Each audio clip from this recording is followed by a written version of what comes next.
Good morning. Thank you, Eli. And good morning, Washtenaw County. Yeah, I'm Michelle Deatrick. I'm the founder and chair of the first ever DNC Environment and Climate Crisis Council.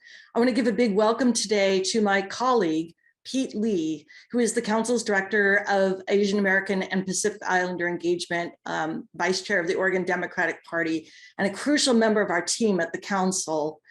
Thanks for being here, Pete.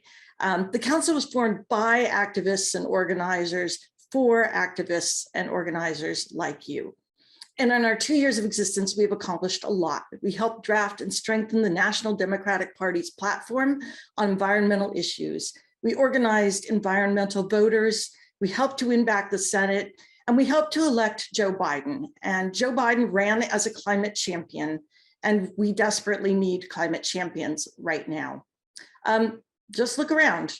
Nationally, over 40% of Americans live in counties that were hit by the climate crisis in 2021 alone.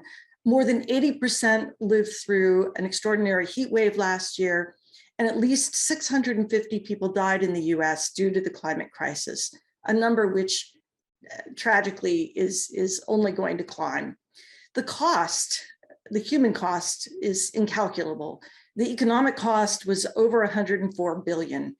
And this one really stuns me. I just came across this last night as I was preparing to talk with you today. Nearly 17 billion is spent on healthcare every year, healthcare that is needed due to fossil fuel pollution, while the oil companies are raking in 5 billion in profits. So that's a national overview, and we've all heard about the Colorado wildfires, but we also don't have to look outside our own county to see the impacts, as Mayor Taylor and Congressman Dingell and Senator Irwin have noted. What happens nationally happens right here. Smoke from Western wildfires darkened and polluted our air. Last summer's extreme storms damaged tens of thousands of homes in Michigan, with flooding here in our own county of homes and streets in Ypsi and Superior Township and parts of Ann Arbor. So the climate crisis is not coming, it is here now, and we all know that. Our Democratic leaders here in Washtenaw County have shown today that they not only know it, but they are delivering on climate and environmental justice. And there's exciting work happening with Congresswoman Dingell's significant contributions at the national level, Senator Irwin and our state reps, but it's also happening at the county commission. I think Commissioner Schink is here. I thank you for her leadership on that, and in townships and in small villages as well. But sadly, too many in Washington deny that. And that's why we really need to support and advocate for President Biden and the Democratic Party to continue to tackle this crisis head on. So Joe Biden made fighting the climate crisis a defining issue of his administration. On his first full day in office, he rejoined the Paris Agreement, shut down the Keystone Pipeline, and set a course for the US to tackle the climate crisis at home and overseas. Including these key commitments. Oh, and by the way, I'll be sharing lots of facts and figures. At the end of this, I'll put some links into the chat so that you'll have some reference documents to go back to with a lot of this information. So one of the commitments that is super important was for 40% of federal climate money to be spent in the frontline communities, disproportionately Black, Brown, Indigenous, and less resourced, which bear the brunt of the climate emergency. Committed to a 50% reduction in US greenhouse gases by 2030, elimination of all carbon emissions for electricity generation by 2035. That's a really big deal because electricity generation is the second biggest source of greenhouse gas emissions in the US, right after transportation. And an end to fossil fuel subsidies to federal subsidies to fossil fuel corporations. We spend billions every year in domestic and international subsidies to these companies, taxpayer dollars that are spent to poison our air and our water and our future. And it's just got to stop. The desire to do that goes back to President Obama. We need to make it happen. So I'd like to talk about a hopeful thing about some of President Biden's appointments. He's made key climate and environmental justice appointments, and just a couple examples of many, many. Deb Haaland is our Secretary of the Interior, the first Native American to serve as a cabinet secretary. Michael Regan as head of the EPA, where he is intentionally and effectively wielding broad regulatory powers to achieve President Biden's agenda, using rulemaking authority to deliver on greenhouse gas emission reductions through new vehicle emission standards, new rules to reduce methane emissions. As you know, methane is a far more potent greenhouse gas than even carbon dioxide in the short to medium term. So more, the administration has an all of government approach to making appointments who are climate oriented, who see the world through a climate lens of climate and environmental justice. And it really matters because the new administration had 4,000 some appointments to make throughout the government. One of my favorites, we won't go through all 4,000, but is Michigan's own Brian Newland, the former president of Bay Mills Indian Community, who also served as a member of our DNC Climate Council's Policy Committee. Brian is now the Assistant Secretary for Indian Affairs at Interior. Another place where President Biden's appointments are making a huge difference, and we'll see this unroll much more over the next year to 2 years, is at FERC, F-E-R-C, the Federal Energy Regulatory Commission, which approves and regulates interstate gas and oil pipelines. There's big potential for positive needed change here. We've got a new Democratic majority in the commission, new chair Richard Glick, whose priorities include a new policy to consider climate change impact and environmental justice impacts in all project approvals, and especially related to natural gas infrastructure. I put natural gas in quotes. That's one of those places we're going to message differently. It sounds so nice, natural gas, but arsenic is also natural. And natural gas is mostly methane, going back to methane.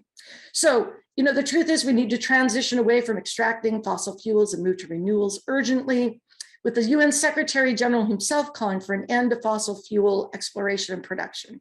So FERC has the potential to be a big impact, but Glick is up for reconfirmation in his seat on FERC by the Senate in June. So stay tuned on that. Turning a little bit to what's happening with our foreign policy, thanks in part to US participation and leadership at COP26 in Scotland, a huge contrast to how we acted about COPs under the person who was our former president, and in part to the eloquent and effective work and words of the Global South and of climate and environmental justice activists.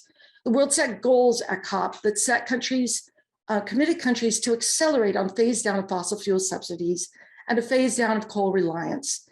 These are not enough, make no mistake, but they are historic firsts at a COP. And while the deal that we negotiated there does not bend the global heating and emissions curve nearly enough to put us on a target for the Paris Agreement of keeping global heating below 2 degrees Celsius, sadly, we are actually most likely on track for 3 degrees of warming, according to most modeling, which is kind of horrific. We're at 1.1 degrees right now, and it's already really bad. Nevertheless, COP26 did greatly accelerate the commitment by all 197 countries to come back with stronger targets to the next COP, which is next November in Egypt, instead of waiting for 3 more years, which had been the original idea.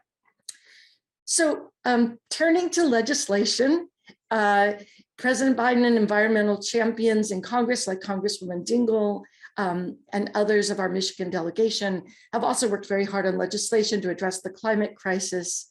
As you know, and as Congresswoman Dingell mentioned, the bipartisan infrastructure bill, which passed in early November, does contain some crucial investments in the environmental health, including $55 billion for clean water, replacing a significant portion of the nation's lead service lines, a huge issue of human rights, environmental justice, and remedying human tragedy here in Michigan and elsewhere. And an issue near to my heart as a member of both 2 unions, it creates good union jobs at the same time. $1 billion for Superfund site cleanup, because we have a huge backlog of site cleanups that need to be done. And crucially, investments in our national electrical grid so we can get renewable energy from where the wind is blowing in Michigan or the sun is shining in California to where it's needed elsewhere. So let's be clear, The Build Back Better plan is the congressional climate initiative, and would be the single biggest investment in fighting climate change in our nation's history ever. So I was so glad to hear Congresswoman Dingell talk about it. The vision of Build Back Better must be achieved through legislation and some executive action. It is not sufficient to address the climate crisis or to do America's part. And it's not perfect. This is legislation. There are compromises, but it is a major, major historic, unprecedented step forward. As you know, after it passed in the House, it stalled in the Senate. But the good news is that all indications are Congress will turn back to this after taking up voting rights legislation, because we need the Senate to act and act now. The climate crisis is not waiting for legislative or scheduling. So we need the Senate to get the president's back and fulfill the promise that he ran on and that the party stands for. So Build Back Better has over 130 climate provisions. And I will at the end share with you a wonderful document from the Sierra Club, which lays them all out. I'm going to highlight a few, which address the really transformative changes it would make in clean transportation, clean water, clean electricity, land and biodiversity protection, and energy smart buildings. It would save the average family $500 a year in utility bills. That's how Democrats deliver. It would make it $7,000 cheaper to put solar on the average family's roof, let you weatherize your home for up to $10,000 less, ensure frontline communities and nonprofits could put in wind and solar for 30 to 50% of normal cost.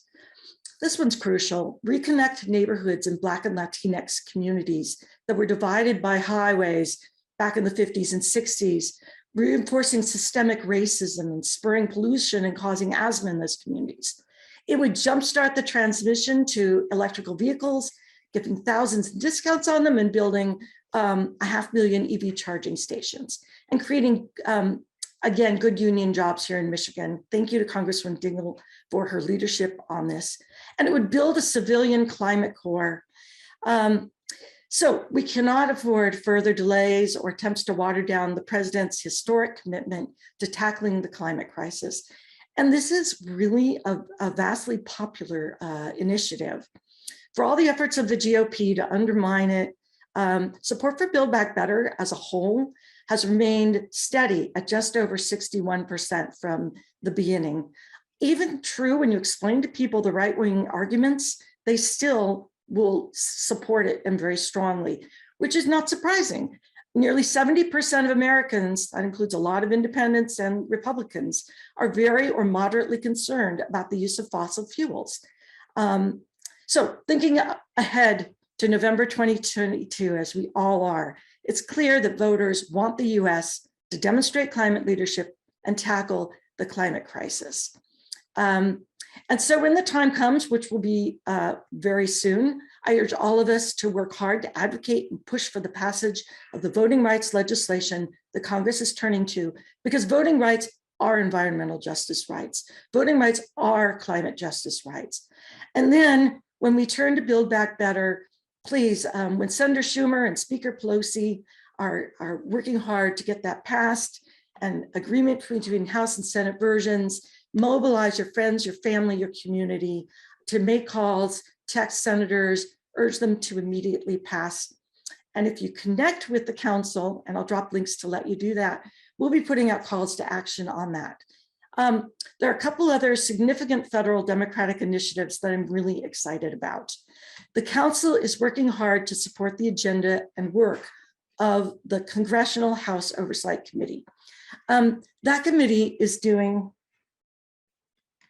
really exciting, transformative work to hold the fossil fuel industry accountable for decades of myths and purposeful disinformation. They held a hearing in October, which included calls to Exxon and BP and Shell and Chevron.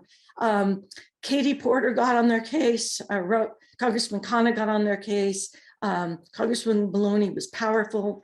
And then they followed that up with subpoenas for important documents that about showing, getting some sunlight on exactly what big oil has been doing. Meanwhile, some Democratic state attorney generals are filing suit against big oil companies along the same lines as the big tobacco suits.